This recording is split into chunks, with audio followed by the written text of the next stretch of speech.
En el análisis de la resolución de conflictos internacionales, la experiencia histórica demuestra que el periodo más crítico de una confrontación no se sitúa en el inicio de las hostilidades, sino en el instante en que éstas cesan. Cuando las armas se silencian y las partes beligerantes se sientan a la mesa de negociación para trasladar los resultados militares al lenguaje diplomático, la confrontación no concluye, sino que se traslada al terreno de los tratados mediante el uso de juristas, cláusulas y una arquitectura específica de acuerdos de alto el fuego. En este contexto, la República Islámica de Irán ha aceptado formalmente los términos de un alto el fuego negociado durante 3 semanas por los Estados Unidos y sus socios regionales. Este anuncio ha generado una reacción convencional de alivio, optimismo moderado en los mercados financieros y declaraciones oficiales en las que ambas partes aseguran que el marco acordado beneficia a sus respectivos intereses, además de felicitaciones por parte de gobiernos aliados. Sin embargo, las coberturas informativas mayoritarias han omitido un análisis riguroso de los términos exactos asumidos por Teherán y fundamentalmente de aquellos aspectos que no han sido condicionados. En el entramado jurídico del marco del alto el fuego, específicamente en los anexos técnicos que no han sido objeto de análisis público, se encuentra una disposición cuya relevancia operativa altera el sentido de los compromisos visibles. Se trata de la cláusula 7, sección 4, del anexo técnico B, denominada Provisión de Moratoria de Reconstrucción. Esta norma establece un periodo de 90 días en el cual las actividades de reconstrucción militar y nuclear de Irán quedan explícitamente permitidas bajo los términos legales del propio acuerdo. Durante este lapso de 90 días, las operaciones de ataque que supusieron para los Estados Unidos un costo de miles de millones de dólares y la reducción del 50% de sus existencias de interceptores Patriot y del 30% de sus misiles Tomahawk no podrán repetirse, debido a que el texto del alto el fuego las prohíbe explícitamente a nivel jurídico. Esto otorga a Irán un periodo protegido para la reconstrucción de las infraestructuras afectadas, utilizando fórmulas diplomáticas de paz para un proceso de restauración operativa. Para evaluar el impacto de esta medida, es necesario examinar el contenido preciso de la cláusula 7, sección 4, las capacidades de reconstrucción de Irán en el plazo de 90 días frente a su situación histórica previa al conflicto, y la configuración del equilibrio de poder en Oriente Medio una vez que expire dicho periodo, considerando el aprendizaje estratégico derivado de las hostilidades. El análisis pormenorizado del documento revela una divergencia sustancial entre el resumen público del alto el fuego y las disposiciones específicas del anexo técnico. Mientras que el documento de difusión pública detalla que Irán suspenderá el enriquecimiento de uranio por encima de niveles determinados, permitirá el acceso de inspectores del Organismo Internacional de Energía Atómica a instalaciones definidas y reducirá el ritmo operativo de sus fuerzas delegadas, o proxies, por debajo de ciertos umbrales, a cambio de que las fuerzas estadounidenses suspendan las operaciones ofensivas contra territorio iraní y se aplique un aligeramiento de sanciones sujeto a hitos de cumplimiento. El anexo técnico B opera bajo reglas distintas. El anexo técnico B regula la denominada moratoria de reconstrucción de 90 días y prohíbe estrictamente a ambas partes realizar acciones calificadas como desestabilizadoras para la implementación del marco.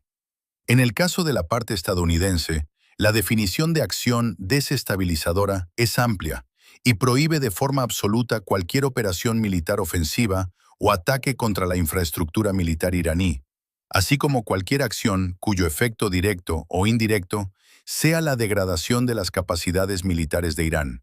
sin contemplar excepciones o mecanismos de emergencia. En contraste, las restricciones para la parte iraní se definen de manera estrecha y permisiva, autorizando la reconstrucción de infraestructura civil dañada, la restauración de instalaciones cuya función principal sea evaluada como no militar por la Comisión Mixta de Monitoreo, y la continuidad de las actividades industriales y económicas necesarias para el funcionamiento del país. La capacidad de veto y decisión sobre qué actividades entran en la categoría permitida recae en la Comisión Mixta de Monitoreo. Este organismo está compuesto por representantes de Irán, Omán, Qatar y 2 miembros rotativos de naciones no alineadas, mientras que los representantes de los Estados Unidos solo cuentan con estatus de observadores sin derecho a voto. Las resoluciones de la Comisión se adoptan por mayoría simple de sus miembros votantes. Dado que Irán cuenta con un voto y sus socios diplomáticos de Omán y Qatar disponen de 2 votos adicionales vinculados a dinámicas regionales particulares, la delegación iraní y sus aliados aseguran 3 de los 6 votos de la Comisión. Esto les permite ratificar cualquier actividad de reconstrucción como de carácter civil y, por tanto, autorizada, mediante una votación de 3-2 en la que la representación estadounidense carece de intervención. Esta estructura no responde a un error de redacción, sino a un diseño negociado por el equipo diplomático iraní durante 3 semanas, aprovechando que la atención estadounidense se centró en las cláusulas de consumo político interno. El texto fue redactado previendo que el documento general sería resumido por los medios, asegurando la validez de la estrategia en el redactado del texto íntegro del anexo. El análisis técnico del periodo de moratoria protegida de 90 días exige evaluar detalladamente la viabilidad de la reconstrucción de las infraestructuras militares y nucleares de Irán, tomando como referencia los daños sufridos en el conflicto y el aprendizaje derivado de la metodología de ataque empleada por las fuerzas estadounidenses. Los ingenieros militares iraníes no orientan sus esfuerzos a la mera restitución de las instalaciones previas, sino a la edificación de estructuras modificadas sobre la base de los datos de penetración y destrucción recopilados durante la campaña militar, con el objetivo de optimizar su resistencia ante futuras acciones ofensivas. En el ámbito de la infraestructura de mando subterránea, el conflicto afectó de manera directa a los 6 complejos de mando del Mando Norte, cuya coherencia operativa se vio comprometida por el empleo de ojivas penetrantes Zulfagar. Estas instalaciones respondían a estándares de blindaje previos al conflicto. Durante los 90 días de moratoria, los proyectos de reconstrucción autorizados aplican especificaciones de hormigón y profundidades de enterramiento corregidas mediante los datos reales de los impactos sufridos.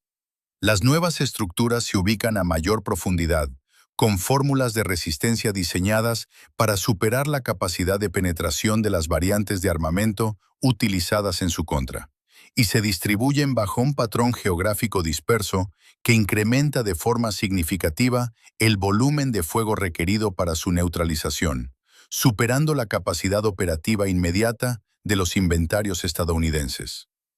En lo relativo a la infraestructura de producción de misiles, las instalaciones de fabricación de los vectores Zulfagar y Fatah-2, que fueron objeto de ataques por parte de bombarderos estratégicos B-2, se están reorganizando bajo criterios operativos distintos de la concentración previa. El nuevo modelo se fundamenta en la dispersión geográfica, el uso de elementos de producción móviles en lugar de plantas fijas y el ensamblaje en complejos subterráneos. Este esquema descentralizado busca asegurar que la capacidad de producción de la infraestructura reconstruida supere los niveles anteriores al conflicto, garantizando la resiliencia de la cadena de suministro y la continuidad de la fabricación de armamento, incluso bajo condiciones de amenaza que forzarían la paralización de centros de producción concentrados. La arquitectura de defensa aérea, compuesta principalmente por los sistemas S-300 y Bavar 373, que resultaron degradados por misiones de guerra electrónica y misiles antirradiación, se reestructura mediante 2 modificaciones específicas. En primer lugar, los sistemas optimizan sus protocolos de gestión de frecuencias sobre la base de las contramedidas identificadas durante las operaciones. En segundo lugar, el plazo de 90 días permite completar la integración técnica del sistema ruso S-700, un proceso que había sido confirmado previamente, pero cuya implementación completa se vio interrumpida por el desarrollo de los combates. Al concluir la moratoria, el espacio aéreo implicado contará con una red de defensa integrada ruso-iraní, cuyas capacidades operativas de detección y enganche superan los registros previos a las hostilidades. Por último, en lo referente al programa nuclear, el marco del alto el fuego establece mecanismos de monitoreo y verificación por parte del Organismo Internacional de Energía Atómica, aplicables estrictamente a las instalaciones declaradas. No obstante, las capacidades de enriquecimiento paralelas y dispersas, desarrolladas como respuesta a las restricciones históricas y cuya ubicación exacta no se encuentra plenamente determinada en los registros oficiales, permanecen al margen del régimen de inspección inmediato. Conforme a las reglas del anexo técnico, el proceso para que la Comisión Mixta de Monitoreo pueda inspeccionar un emplazamiento requiere una identificación previa que depende de la cooperación voluntaria de las autoridades iraníes, las cuales no tienen un cronograma vinculante ni obligatorio para la entrega de dicha información, manteniendo así la protección jurídica sobre el avance de estos componentes durante los 90 días regulados. Al llegar al día 91, el periodo de moratoria de reconstrucción expira y entran en vigor los requisitos de cumplimiento post-moratoria, que incluyen los límites de enriquecimiento, las restricciones a las fuerzas delegadas y los accesos de inspección regulados por la arquitectura de verificación del acuerdo. La aplicación de estos términos se contempla formalmente mediante mecanismos diplomáticos, la imposición de sanciones económicas, el aislamiento internacional o la remisión al Consejo de Seguridad de las Naciones Unidas. Sin embargo, a nivel operativo, la opción de una aplicación militar por parte de los Estados Unidos se enfrenta a un escenario sustancialmente distinto al del inicio de la campaña, caracterizado por búnkeres más profundos, cadenas de producción dispersas, redes de defensa aérea S-700 integradas y el avance de los programas estratégicos iraníes. Desde la perspectiva del inventario logístico, la producción del interceptor Tamir, estimada entre 500 y 700 unidades mensuales, permite proyectar una reposición de entre 4.500 y 6.000 interceptores durante los 90 días de tregua. Aunque esta cifra contrasta con los aproximadamente 2.000 proyectiles consumidos en la campaña inicial, el balance militar en el día 91 se ve condicionado por la capacidad de respuesta de las fuerzas iraníes reconstruidas. Las salvas de proyectiles que Irán puede desplegar desde instalaciones subterráneas reforzadas y bajo la cobertura de una defensa aérea optimizada, requerirán un volumen de interceptores que la capacidad de reposición de 90 días no mitiga de forma absoluta, consolidando un equilibrio en el día 91 que favorece a la parte que ejecutó la reconstrucción bajo el amparo del anexo técnico.